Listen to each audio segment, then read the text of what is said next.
Hi everyone, అందరూ బాగున్నారా? అందరూ బాగుండాలి అని ప్రార్థిస్తున్నా. ఈరోజు ఒక స్పెషల్ వంటకంతో మీ ముందుకు వచ్చేసాను. గోంగూర చికెన్. ఎస్, మీరు విన్నది కరెక్టే. మన Andhra Telangana street style hotel రెస్టారెంట్లో ఈ డిష్ చాలా ఫేమస్. సో ఇంకా నా స్టైల్లో చాలా ఈజీగా చాలా కొత్తగా యమ్మీ టేస్ట్తో ఎలా చేయాలో ఈ వీడియోలో తెలుసుకుందాం. దయచేసి వీడియోని స్కిప్ చేయకుండా పూర్తిగా చూడండి.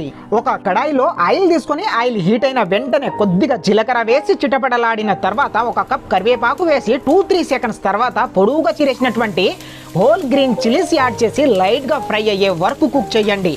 ఇప్పుడు స్లైస్గా కట్ చేసుకున్న ఒక 2 కప్స్ ఆనియన్స్ వేసి కలుపుతూ ఆనియన్స్ బాగా మగ్గే వరకు కుక్ చేయాలి. ఆనియన్స్ మొత్తం లైట్ బ్రౌన్ కలర్ వచ్చాక 2 టేబుల్ స్పూన్ల అల్లం వెల్లుల్లి పేస్ట్ వేసి మగ్గే వరకు ఫ్రై చేసుకొని మీ టేస్ట్కు తగినంత సాల్ట్ అడ్జస్ట్ చేసుకోండి. అల్లం వెల్లుల్లి పేస్ట్ వేసిన తర్వాత సాల్ట్ వేయడం వలన ఈ మిశ్రమంలో ఉన్న టేస్ట్ మొత్తం బయటికి వచ్చేస్తుంది. 1 టీ స్పూన్ పసుపు వేసి స్టవ్ లో ఫ్లేమ్లో పెట్టి కలపాలి. కాసేపు కలిపిన తర్వాత మీ టేస్ట్కి తగినంత కారం అడ్జస్ట్ చేసుకోవాలి. ఇప్పుడు చెప్పే ప్రాసెసింగ్ మోస్ట్ ఇంపార్టెంట్ ఈ రెసిపీకి. 1 కప్ యోగర్ట్ వేసుకొని కలపండి. నేను మొత్తం ఈ ప్రాసెసింగ్ 2 kg చికెన్తో చేస్తున్నా కాబట్టి మెజర్మెంట్ చాలా ఈజీగా చెప్తున్నా.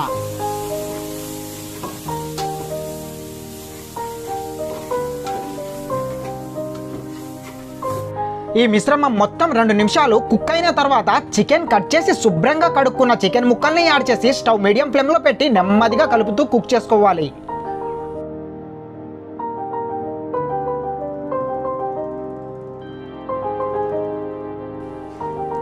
ఇప్పుడు చికెన్ ముక్క లోపలికి మసాలాలు వెళ్ళి బాగా కుక్ అవ్వాలి కాబట్టి 2 కప్పుల వాటర్ వేసి స్టవ్ హై ఫ్లేమ్లో పెట్టి 5 నిమిషాల పాటు కుక్ చేయండి.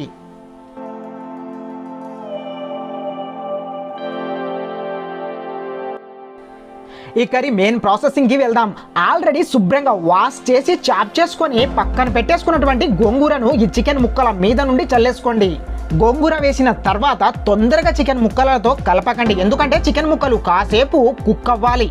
ఇప్పుడు 1 టేబుల్ స్పూన్ కొరియాండర్ పౌడర్ వేసి 1 టేబుల్ స్పూన్ గరం మసాలా వేసి నెమ్మదిగా కలుపుతూ స్టవ్ మీడియం ఫ్లేమ్లో పెట్టి 7 నుంచి 8 నిమిషాల పాటు కుక్ చేసుకోండి.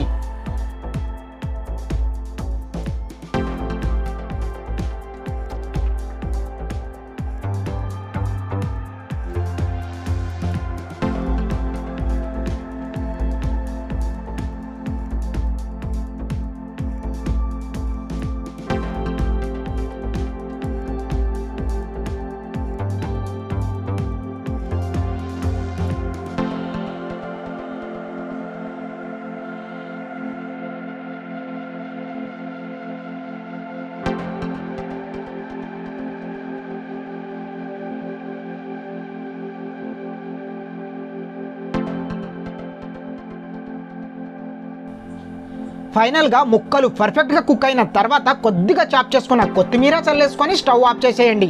అద్భుతమైన యమ్మీ టేస్ట్తో gongura chicken curry ready now. By the way friends, small request, మన ఛానల్ని సబ్స్క్రైబ్ చేసుకోండి. పక్కనే ఉన్న బెల్ ఐకాన్ని మాత్రం మర్చిపోకుండా యాక్టివ్ చేయండి. Please support me. Thank you for watching. Pawan Boda.